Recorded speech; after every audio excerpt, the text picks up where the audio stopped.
Representative Bob Good on Monday called House Minority Leader Kevin McCarthy part of the swamp cartel and vowed to not support McCarthy's bid to become Speaker ahead of the vote tomorrow.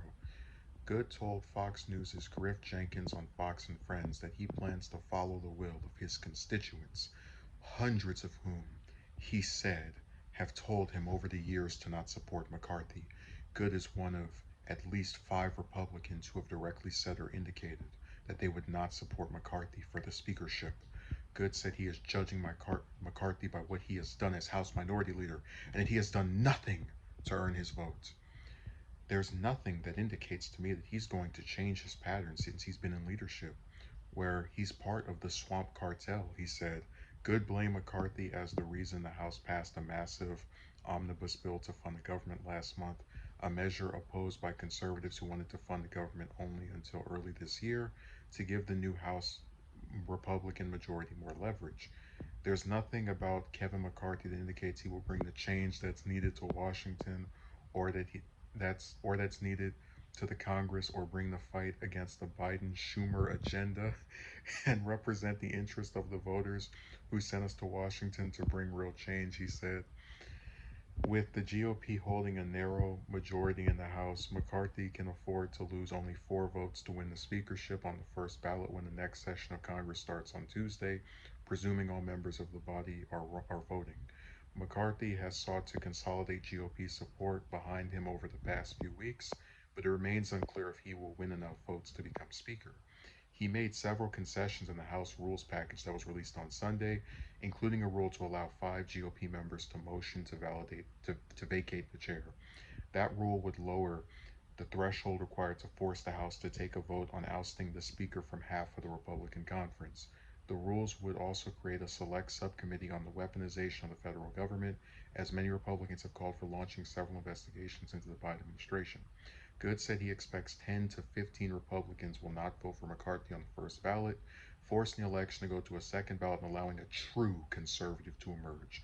Good did not say who that conservative might be, and that was not the only thing he did not specify in this interview. I've never heard of this man before. That just shows you how many members of Congress don't are just like they either never get covered or they never do anything that's worth covering.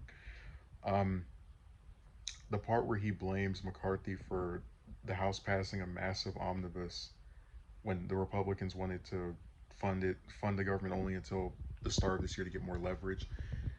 Isn't that him overtly admitting that he didn't want the government funded as quickly so that the Republicans could get a tactical advantage? So if people had to sit at home, not being able to work, wouldn't that be their fault because they're the ones who are choosing not to compromise on purpose as to get more leverage before as their majority starts this year? The other part of this is that he says, and I swear these people are just, they're all the same. There's nothing about Kevin McCarthy that indicates he will bring the change that's needed to Washington or that's needed to the Congress. Well, what is that change? I mean, and then he talks about how, fight against the Biden Schumer agenda and represent the interests of the voters sent to Washington to bring real change. Well, again, what is this real change? And when you think about it, if because the Senate has more power than the House, that's why there's less members. The Senate is just a more important body than the House is. Objectively speaking, that's the case. The House is still important, but it's not as much as the Senate, which is why the Senate gets votes on Supreme Court nominees, on treaties. It's we've established this. But when you really think about it, I feel like this is a fair question to ask. If the Democrats, however slimly, but still, managed to increase their majority in the Senate during this past midterm, which is the same one that this guy's talking about when he says, the voters brought us to sent us to Washington to bring real change. Wouldn't that mean that the voters want the Biden Schumer agenda? If Republicans only got a slight majority, a little majority in the House, and they didn't win the Senate, which is the more important chamber, wouldn't that, like, couldn't you make an argument that the voters are not, they're either for the Biden Schumer agenda or at least they want some part of it, as which is why the Democrats were able to keep the Senate? I'm just saying, I feel like that's a fair question to ask. Well, you listen to these people, they make it sound like the Republicans just won all these seats. And I mean, it's like, McCarthy, I, I find the whole swamp cartel thing funny because of the way it's worded, but I really wish politicians, especially the ones that go on for these interviews, would give specific, like at least when he brings up the omnibus, that's something specific. But when you talk about real change and the voters sent us here to do this, like talk about things you want passed.